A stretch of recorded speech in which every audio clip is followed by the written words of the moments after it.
Listen carefully, because once you hear this, you can never go back. In the winter of 1812, a girl staggered out of the Illinois frontier woods, frozen, bleeding, her voice torn to pieces by screams no child should ever release. She collapsed into her mother's arms and with her final breath, whispered a secret that shattered the settlement of Prairie View forever. She spoke of prayers turned into rituals, of hymns that became incantations, and of classrooms that were not classrooms at all, but holding chambers for the slaughter of the innocent. Her words revealed that the family entrusted with educating the frontier's children had been building something more sinister than a school. They were constructing a cathedral of control, brick by brick, bone by bone, under the guise of Christian virtue.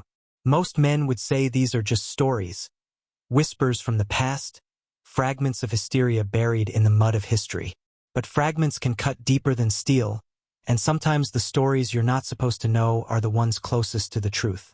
The Kensington family, the so-called educators of Prairie View Academy, did not simply vanish into obscurity. They were erased, deliberately, by territorial authorities who understood that the horror uncovered within that schoolhouse could ignite chaos across the nation. They sealed records. They burned testimony. They silenced every survivor. And then, as if wiping chalk from a blackboard, they rewrote history to pretend it never happened. But men like me know where the stains are. If you look closely at the cracks in America's foundations, you'll see their fingerprints, because this wasn't just one family gone mad. No, this was the template, the experiment, a study in obedience, indoctrination, and fear. What if I told you that the Kensingtons were not anomalies of frontier brutality, but pioneers in a much older, much darker tradition? A tradition that has threaded itself through institutions we still trust today. What was hidden in Illinois in 1812 was not just a series of murders. It was a demonstration of how the promise of salvation can be inverted into a system of control. Education turned to indoctrination, faith weaponized into ritual, trust harvested into obedience. And tonight, you're going to learn what they never wanted you to hear. The frontier was a crucible, unforgiving, raw, and brutal. Every man and woman who carved life out of those forests understood one truth. Survival depended on trust. You relied on your neighbor not because you liked him, but because without him you'd die. In that world, the Kensington family arrived like divine deliverance. They carried books when most families carried muskets. They spoke of scripture when most men could barely write their own names. And they promised what every parent dreamed of: a future for their children beyond the dirt, beyond the toil, beyond the cycle of ignorance that chained them to the soil. Cornelius Kensington, tall and spectral, stood in the pulpit of the Academy's chapel and thundered sermons about light-piercing darkness. His wife, Matilda, patient but severe, spoke of discipline as the highest form of love. And their twin sons, Jeremiah and Josiah, moved in perfect harmony like shadows split into two bodies. To the settlers, they seemed touched by providence. But listen closely, because providence was just the mask. The truth was something else entirely. The academy itself was a fortress of contradictions. From the outside, log beams, whitewashed walls, the cross nailed high above the chapel door. But inside, whispers of spaces that made no sense. Windowless chambers buried below the foundation. Storage rooms far larger than needed for books or food. Narrow corridors where sound carried strangely, as if the walls themselves were hollow. No one questioned it because no one dared. After all, to question the only educated family in 3 counties was to mark yourself as ungrateful or worse, heretical. And here's the piece most men miss. Horror never begins with blood. It begins with order, with systems. The Kensingtons structured every child's day with military precision. Wake before dawn, chapel prayers, lessons, work, silence, reflection. The rhythm was intoxicating to frontier families who had lived in chaos. Structure looked like salvation. But structure is also the first tool of control. You don't need chains if you can bind the mind. You don't need walls if you can program obedience. So the academy thrived. Parents worked their fields with pride, believing their sons and daughters were being molded into something greater. But the children knew, beneath the surface, something else pulsed. They whispered of rituals in the basement chapel, of punishments that weren't punishments but experiments, of the twins' voices echoing in unison like priests chanting to gods no one named aloud. And yet, no one spoke. Not the parents. Not the preachers. Not the children who vanished one by one. Because silence was the true tuition fee. It began subtly, as true corruption always does. A child would vanish, and the explanation was easy. Wolves in the timber, rivers swallowing the unwary, raiding parties from the north. The frontier had no shortage of dangers, and when danger explains itself, no one looks closer. Prairie View parents mourned, prayed, and moved forward because they had to. Survival leaves little time for suspicion. But the pattern was unmistakable. 15 children, gone within 3 winters. Not from the wilderness. Not from chance. They were the children of the academy, every single one. And yet, no fingers pointed at the Kensington family. Why? Because people do not accuse the ones who hold the keys to their hope. To accuse the educators was to accuse the very idea of civilization in a place balanced between savagery and survival. To question them was to question God's providence itself. Cornelius explained each absence with a calm that disarmed suspicion. A boy, he said, had run off to join his uncle in Kentucky. A girl had fallen ill and been taken secretly to relatives downriver. Families far away had reclaimed their kin.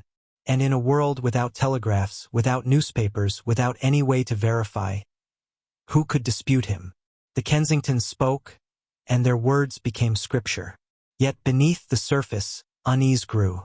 Mothers swore they saw their children's faces in the upper windows of the academy long after Cornelius claimed they were gone. Fathers noticed fresh soil turned in the school's gardens in the middle of winter, when nothing could grow. Strange fires burned in the chapel basement at hours no prayers should be said. The community whispered but did not act. Fear is not always fear of violence, it is fear of losing meaning. To admit that the trusted were the predators would unravel everything the settlers believed about order, faith, and progress. So they chose denial. They chose silence. And silence is the oxygen of evil. It was the children who felt the weight most. Those who remained at the academy learned to move like shadows, to speak only when spoken to bury their terror beneath obedience. They wrote notes in the margins of schoolbooks, crude warnings scratched into wood, desperate messages only other children might see. But adults never looked. Adults never listened to the voices of children until it is too late. And when the 15th child disappeared, the silence became unbearable. That was when the dying girl stumbled out of the woods, when truth clawed its way into daylight. But by then, the foundation of horror was already complete. She appeared at dawn, stumbling through frost and fog like a ghost made flesh. Her feet were torn open, her dress soaked with blood and mud, her hair matted into ropes that clung to her face. The mother who found her thought she was witnessing a miracle. Her lost daughter returned from the jaws of the wilderness. But miracles don't tremble. Miracles don't whisper in broken fragments that curdle the soul. This child was not delivered. She had escaped. And escape meant there was something to flee from. She survived long enough to speak a few sentences, each one heavier than scripture. She said the chapel was not a chapel. She said the basement was not for prayer. She said the twins spoke to them at night, in voices that weren't their own. And she said, most chilling of all, that the children were not taught but offered. Her mother tried to soothe her, tried to dismiss the delirium of a dying mind. But a child does not invent the sound of chanting beneath the floorboards. She does not imagine the taste of iron when the lanterns go dark. And she does not claw her own arms raw from trying to escape hands that held her down. The girl's final breath left her lips with one word, altar. And then she was gone. The community recoiled. Some called it the fevered ravings of a child undone by starvation and cold. Others, braver, whispered what they already feared, that the academy itself was a temple to something older than Christianity, older than Illinois, older than the frontier itself. But the settlers had no proof, only the testimony of a corpse. And the Kensingtons knew exactly how to smother such suspicion. Cornelius stood before the congregation the next Sunday, eyes blazing with righteous fire, and declared that the girl's words were nothing but Satan's trick, that the devil had taken her tongue in her dying hour to slander God's chosen. The settlers, already drowning in guilt for doubting their beloved school, seized his explanation like drowning men clutching driftwood. They repented. They redoubled their trust. They silenced their doubts. But the truth, once spoken, cannot be buried. It seeps. It stains. It waits. And in the quiet nights after that girl's burial, parents began hearing things they could not explain. Distant hymns in unfamiliar tongues carried across the river. Screams muffled by earth. The smell of smoke, acrid and sweet, drifting down from the hill where the academy loomed. The girl had given them a glimpse, a crack in the facade. And through that crack, something far darker than wolves or wilderness was watching. The records that survived were never meant to see daylight. Fragments of testimony, half-burned journals, notes smuggled out by men who risked their lives to preserve truth. They do not paint a picture, they bleed it. And when you piece them together, a single image emerges. The basement of the academy was not a place of learning, but a chamber of ritual. Children described being woken in the dead of night, led by the twins down narrow stairs into the earth. Lanterns swung from hooks, casting shadows that twisted like serpents on the walls. They were lined up before a crude stone slab, called an altar by the girl who escaped. Cornelius would preside, draped not in robes of faith but in garments marked with symbols no frontier Christian would recognize. His wife, Matilda, stood behind him, clutching a black-bound book no settler had ever seen. And the twins moved as one, whispering words in a language no child could understand. At first, the rituals were tests of obedience. Long hours of kneeling in silence, eyes closed, hands clasped, not daring to move.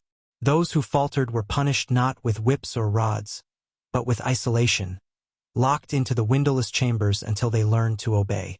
Children spoke of going without food, hearing the walls breathe, feeling hands that weren't there. When they emerged, they were silent, broken, pliant. But obedience was only the beginning. Survivor fragments described the altar as always stained, never clean, as if it absorbed what was spilled upon it. Offerings were demanded, not crops, not coin, but blood. Animals at first, then children. The disappearances were not accidents, not wilderness tragedies. They were selections. The Kensingtons chose who would be taken below, who would be laid upon the stone, who would vanish forever into the soil beneath Prairie View. And the purpose? That is where the fragments diverge. Some wrote of Cornelius claiming these sacrifices purified the frontier, protecting it from unseen forces lurking in the wilderness. Others insisted he believed the rituals opened a door, an ancient covenant older than Christianity, older than the tribes, older than Illinois itself. One burned journal page contained a single chilling phrase, scrawled in haste: "The twins are not sons, but vessels." Imagine being a child, raised to believe you were chosen for education, only to discover you were being groomed for slaughter. That is the legacy of Prairie View Academy. Not enlightenment, not salvation, but a system of blood hidden behind the language of God. And men in power knew. They knew and they buried it. When the horror could no longer be whispered away, when too many graves were dug and too many parents stared into empty cradles, the settlers demanded justice. They expected the territorial authorities to storm the academy, to tear open the basement, to drag the Kensingtons in chains through the mud of Prairie View. But what they received instead was silence wrapped in authority. A small detachment of militia arrived, not to investigate, but to contain. They did not question the Kensingtons. They did not search the basement. Instead, they herded the settlers into the town square and ordered them to speak no further of wild accusations that would inflame the frontier. The story was reframed instantly. The girl's testimony was declared delusion, the missing children reclassified as victims of Indian raids, wilderness accidents, runaway impulses. Anything but the truth. The academy was not dismantled. It was closed for restructuring. The Kensington family was not arrested. They were relocated under protective custody. Survivors who dared to resist were given a choice: recant or be charged with sedition, a crime carrying the weight of hanging. Faced with the machinery of government, men who would face down wolves and war parties fell silent. The frontier had no room for martyrs. Why the suppression? The answer is simpler and darker than you might think. The authorities did not fear the Kensingtons. They feared the knowledge of them. Imagine words spreading that educators, cloaked in scripture, were offering children on altars beneath schoolhouses. The frontier was already fragile, survival hanging by a thread. If trust in religion and education fractured, the entire fabric of territorial order would collapse. Better to erase the crime than to face its consequences. So the militia carried out their orders. Testimonies were collected, then sealed. Journals were confiscated, then burned. Families who insisted on truth were quietly relocated to distant settlements, their names struck from local records. And when future generations asked about Prairie View, they were told the academy had been a noble but failed experiment, another dream lost to the hardships of the frontier. This is how institutions operate. They do not exist to protect truth. They exist to protect themselves. The Kensingtons were not the first to be shielded by power, and they would not be the last. Every time the story threatened to rise again, someone in authority was waiting with fire and silence. And that is the first lesson. Evil is never buried by accident. It is buried with intention, with signatures, with seals. What was suppressed in Illinois in 1812 was not just horror, it was precedent. Suppression is never perfect. You can burn pages, silence mouths, exile families, but memory is harder to kill. In Prairie View, a few men refused to bow to the official line. They were fathers who had buried empty coffins, brothers who had lost blood to the academy's shadow, men who could not let silence be their inheritance. And when the authorities sealed the records, these men dug deeper, not into archives but into earth itself. By night, when the militia had withdrawn and the Kensingtons were relocated, they crept back to the hill where the academy stood. They pried up the floorboards of abandoned dormitories, found the trapdoors the Kensingtons had concealed, and what they uncovered confirmed every whispered nightmare. Shallow graves. Bones too small to be mistaken for livestock. Charred fragments of children's clothing. Symbols carved into the beams, deep and deliberate, as if to anchor something that fed off the foundation itself. One survivor journal, hidden for decades, later found in a collapsed barn, describes a group of fathers entering the basement chapel with torches. They wrote of a stench so heavy it clung to their skin for days. The altar stone was slick, as if it had been drinking. On the walls, hundreds of scratches, marks made not by tools, but by fingernails. They tried to destroy it. They smashed the stone with axes, burned the wood, collapsed the entrance. But when they returned weeks later, the stone remained unbroken, the walls strangely untouched, as though the structure itself resisted annihilation. And that is when retaliation turned darker. Some of those men became obsessed, unable to return to their farms or families. They began hunting the Kensingtons, believing that killing them was the only way to sever the curse. Records vanish here, names lost, stories fragmented, but fragments hint at a pursuit across counties. Rumors of Kensington sightings from Kaskaskia to Vincennes. Always the same description. A gaunt man with white hair, a stern woman with pale eyes, and two silent twins who spoke in unison, always passing themselves off as teachers, preachers, missionaries. The government called these rumors hysteria. But ask yourself, if it were hysteria, why were the men who spoke of it threatened with imprisonment? Why did every trail end with an official seal and silence? Retaliation was real, and suppression was relentless. The lesson is this: when power buries evil, the ones who dig become enemies of the state. And yet they keep digging, because once you've looked into the abyss, you cannot return to the lie. The breaking point came not with a scream, but with a silence too heavy to ignore. Families who had once dared to whisper against the Kensingtons began vanishing. Entire households erased overnight. Their cabins found abandoned, tables still set for meals, animals left untended. The authorities called it flight, claiming these settlers had fled debt or Indian raids. But the men who had pried open the academy's floors knew better. This was not flight. It was erasure. Retaliation was no longer confined to fathers digging in the dark. It had become a war of shadows between those who remembered and those who insisted forgetting was survival. The hunters, those men obsessed with rooting out the Kensingtons, grew reckless. They scrawled warnings on chapel doors, carved strange marks into trees along trading paths, and left piles of burned bones at militia outposts. To the authorities, they became dangerous zealots, men who threatened stability. Orders were issued quietly. Contain them. Arrests followed. Some were hanged for crimes conveniently fabricated: horse theft, desertion, treason. Others simply disappeared, last seen in the custody of men wearing territorial uniforms. But repression breeds resistance, and resistance breeds violence. There are reports, unsealed briefly before vanishing again, of a militia patrol ambushed in the timber, every soldier stripped of insignia, their bodies arranged in a circle around a charred stone. The message was clear. If the state would not deliver justice, these men would. What began as vengeance for children lost was mutating into something larger, an open wound in the frontier's fragile authority. And here is the paradox. Suppression was supposed to restore order, but it had the opposite effect. The tighter the authorities closed their grip, the more the story spread in whispers, in coded symbols, in hushed warnings passed from one settlement to another. Soon, settlers hundreds of miles away were murmuring of the school that bled children. Paranoia grew.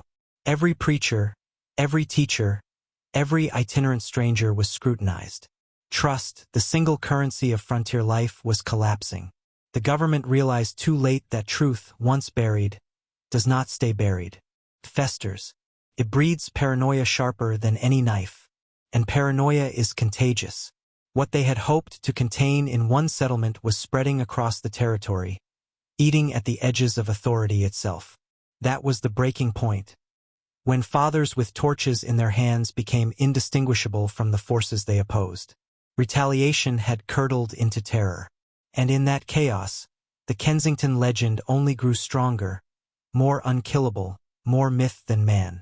Once a story takes root in fear, it grows like a weed that no blade can cut. The tale of Prairie View became more than rumor, it became contagion. Every missing child, every broken body in the woods, every unexplained disappearance was laid at the feet of the school that bled. And whether the Kensingtons were truly there or not, people swore they saw them. A gaunt man with white hair on a trading path, a pale woman at a river ferry, twins standing motionless in the tree line, watching as farmers worked their fields. Paranoia infected entire settlements. Neighbors turned on each other. Men accused preachers of hiding altars beneath pulpits.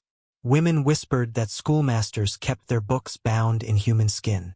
Families barred their doors not just against raiders or wolves, but against the very people who once baptized their children and taught them their letters. The frontier had always been harsh, but now it was haunted, not by ghosts, but by suspicion. Communities fractured under the weight. In some towns, mobs stormed schoolhouses, dragging teachers into the street, demanding they prove their innocence. In others, entire congregations abandoned chapels, claiming they heard screams echo beneath the hymns. Fear became the new law, and where fear rules, violence follows. A report, buried in Territorial archives, speaks of an entire hamlet burned to ash by its own residents, who swore the place was infested with Kensington loyalists. Survivors were left wandering, muttering prayers, unable to speak of what they'd seen. Another account tells of settlers finding a family of 6 hanged from the rafters of their own barn, a crude cross carved into each forehead. No evidence, no trial, just execution by rumor. And here is the terrible truth. The Kensingtons no longer had to lift a hand. Whether they lived or died, whether they wandered or perished, their work was complete. They had seeded distrust so deeply into the soil that communities destroyed themselves. A system of control does not need soldiers if it can turn neighbors into executioners. This is the descent, where the line between victim and villain blurs, where good men, desperate for certainty, become the monsters they once hunted, where an entire territory is ruled not by government or God, but by the echo of a single forbidden story. And this is where I must ask you to pause.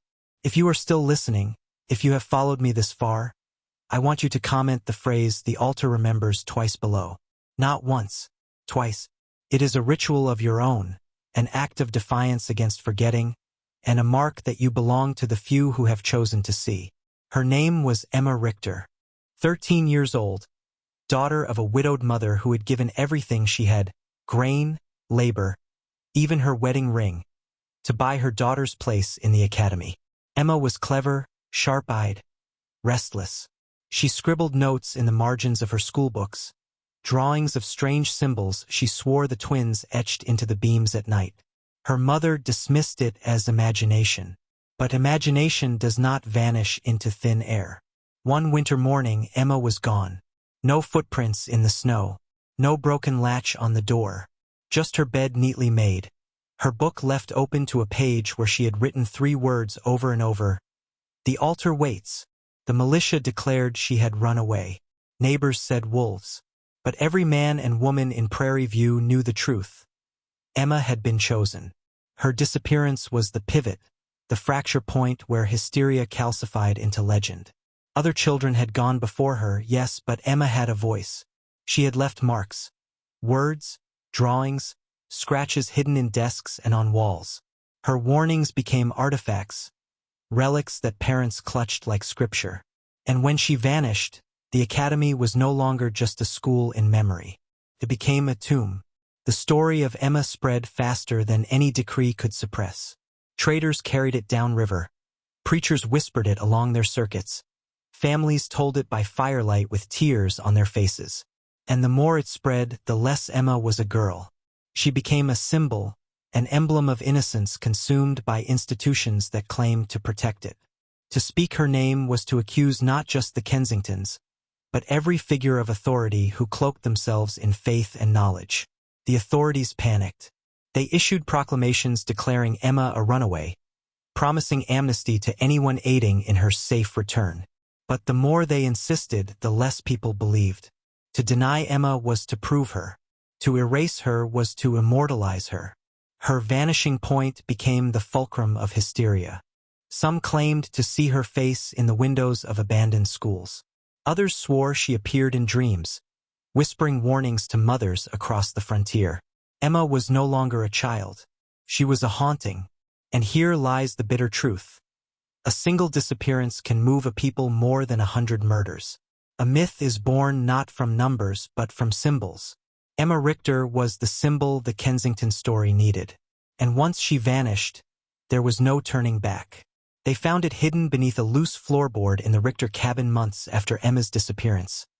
A small leather-bound journal, its cover worn and darkened with soot.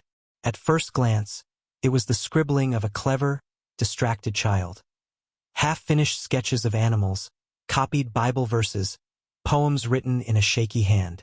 But layered between those innocent pages was something else, something corrosive. The early entries spoke of the academy in ways that unsettled even hardened men. She wrote of voices behind the lessons, of teachers whose mouths moved while another language echoed through the room, a cadence she likened to the creak of rope on bone.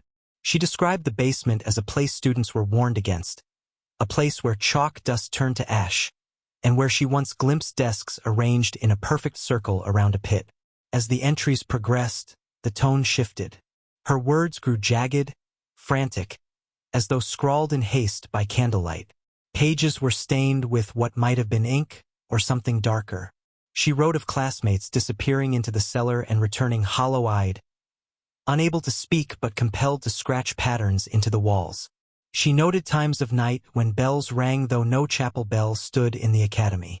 And then came the drawings, crude at first, but increasingly meticulous. Spirals within spirals, a figure with 2 faces staring in opposite directions, hands reaching upward from beneath floorboards. On the last intact page, she had drawn a circle so deep into the paper that it tore through, the words "The altar waits," inscribed again and again along its edge. The journal did not remain a private grief. It became an artifact, passed hand to hand among fathers, preachers, even the authorities who claimed to dismiss it. Each reader found in it confirmation of their worst fear, or their deepest suspicion. For some, it was proof of evil embodied in the Kensington name. For others, it was a forbidden text too dangerous to destroy, too tempting to ignore. And like all dangerous texts, it birthed obsession. Men who read it once could not sleep. Those who read it twice began copying passages, drawing Emma's symbols in their own homes.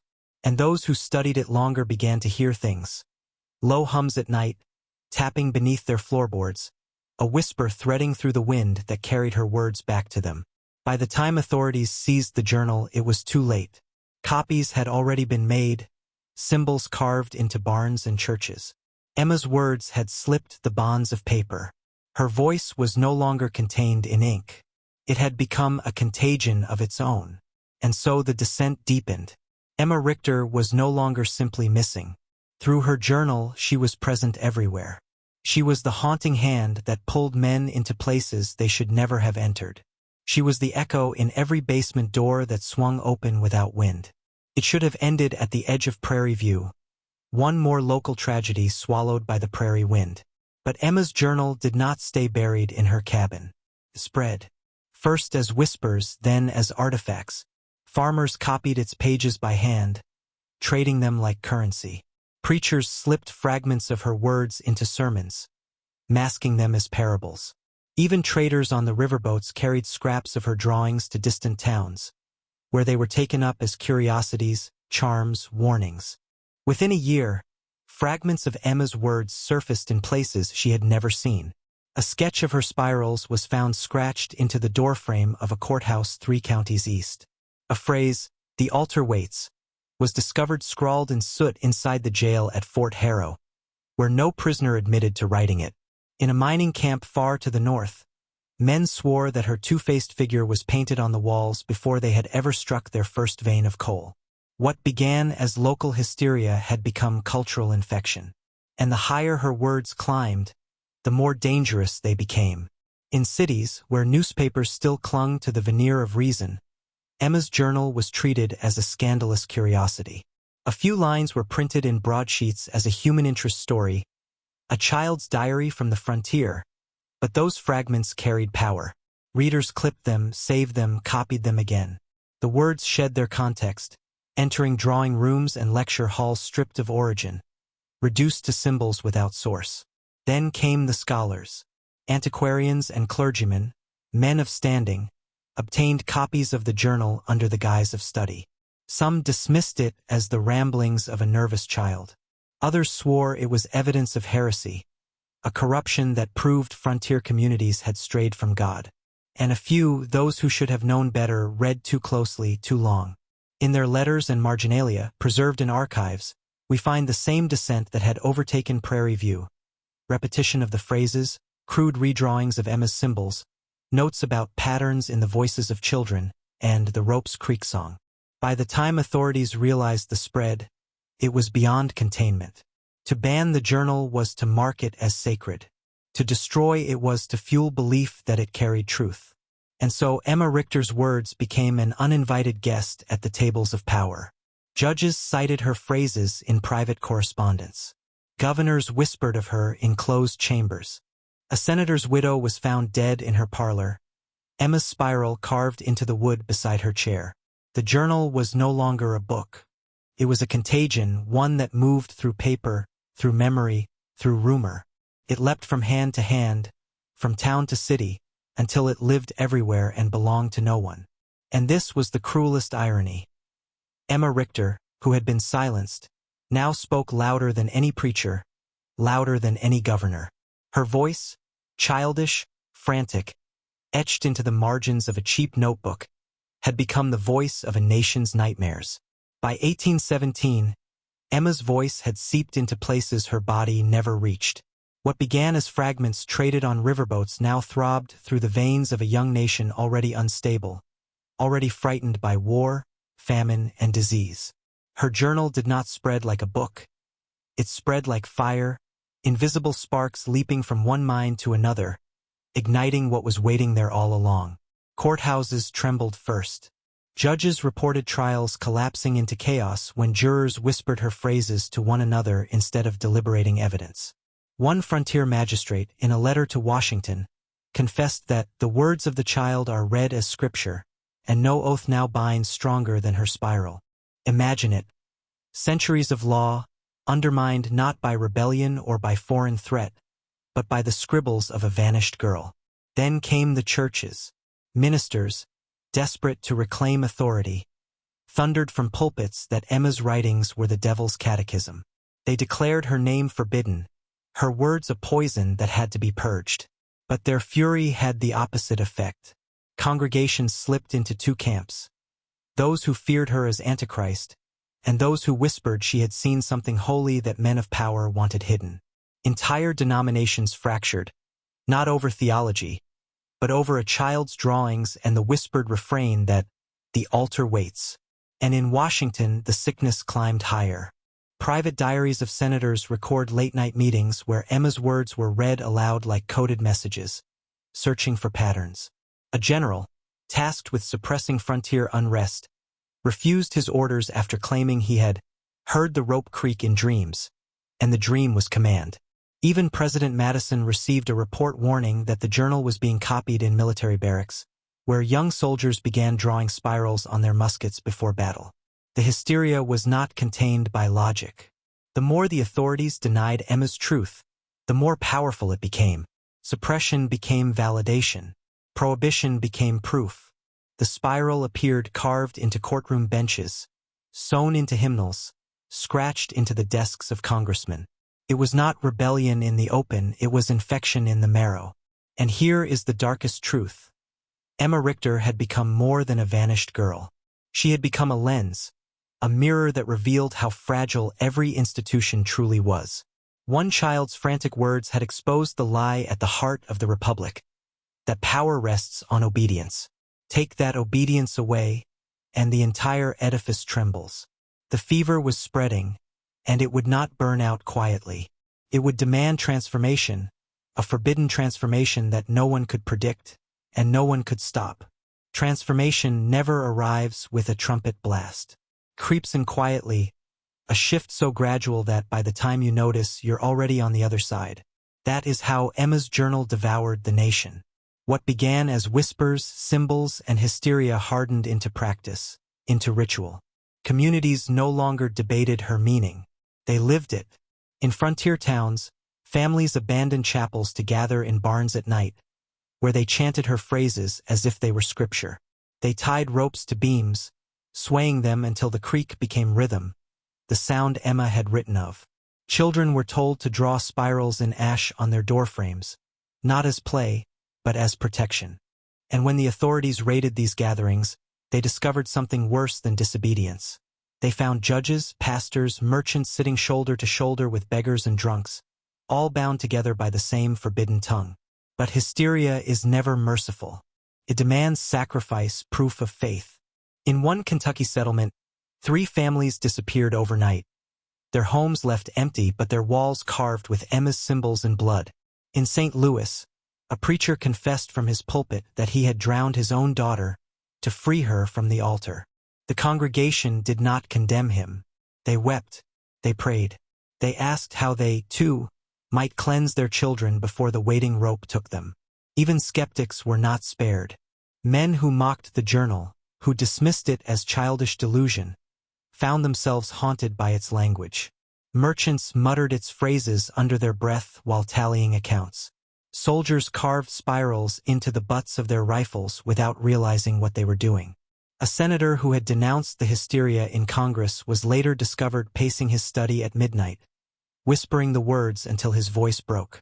It was no longer belief or disbelief. It was compulsion. That is the essence of forbidden transformation. You don't choose it. Chooses you. Emma's journal had become a parasite of the mind, a weapon sharper than any blade. It bypassed reason, bypassed loyalty, bypassed even faith. Once read, it rewrote a man from the inside out. And by 1819, the land itself reflected the infection. Graves were dug in spirals, barns raised with no windows, town bells rung at midnight instead of dawn. America had not simply heard Emma's voice. It had bent itself into her shape. This was no longer hysteria. It was metamorphosis. A nation remade, not by war or law, but by the scrawled words of a vanished child. There comes a moment in every descent where the ground disappears, where you are no longer falling through air but through time itself, and the weight of what you've seen ensures you will never climb back. That is where the story of Emma Richter lives, not in the past, not in the archives, but in the marrow of those who hear it. Once her words touch you, you cannot return to the world as it was. By the early 1820s, there was no containment. Entire counties carried her spiral as a secret emblem. Judges who once struck gavels now whispered her phrases before sentencing. Preachers thundered scripture by day and read Emma's words by candlelight at night. And the families, ordinary, hardworking, God-fearing families, surrendered their children to rituals meant to prepare them for the altar. It was not rebellion anymore. It was religion. The territorial government had long stopped pretending it could suppress her voice. Burning journals only scattered the ashes wider.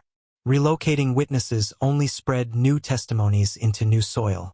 The spiral had become eternal, etched into the imagination of a nation that prided itself on freedom but trembled before the chains of the unseen. And here is the truth you are not meant to know. Emma's voice never left. It has moved silently century to century, carried by institutions that claim to protect you. Her drawings are in textbooks, disguised as decorative borders. Her phrases echo in hymns you have sung without knowing their origin. Her spiral is carved into courthouses, into churches, into the architecture of law and belief. The altar did not vanish. It evolved. You think this is history. It is not. It is contagion, alive and moving. Even now, as you listen, her voice is here, crawling across your memory, drawing its lines inside you. That is what makes her eternal, not flesh, not blood, but repetition. Words that never stop, symbols that never die, truth that never lets you escape. So I ask you now, do you feel it? The pull of her spiral, the creak of the rope in the back of your mind, the words pressing against your lips before you even realize you're speaking them. This is not a story you leave behind when the video ends. It is a seed. It has been planted in you. Emma Richter never vanished. She multiplied, and now you carry her forward. Forever. You've walked with me through darkness tonight, not as a spectator, but as a participant. And you know it. Something shifted in you. You can feel it, can't you?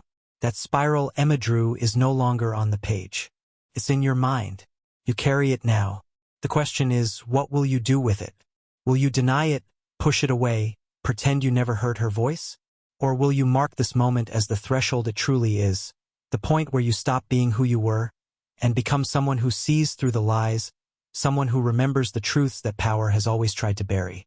If you feel that pull, if you've heard Emma whisper in the space between my words, I want you to prove it. Right now. Type this phrase in the comments. Not once, but twice. So that it binds you to this transformation. The altar waits. Those who know will understand.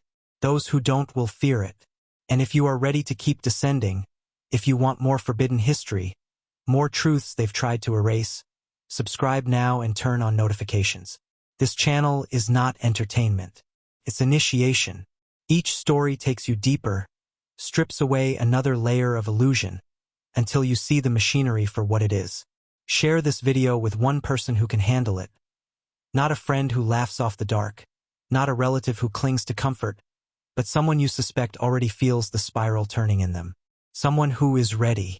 That is how Emma's voice spread, and that is how ours will too. Remember this. Once the words are in you, there is no return. The institutions will keep trying to distract you, to drown you in noise, to make you forget. But you won't forget.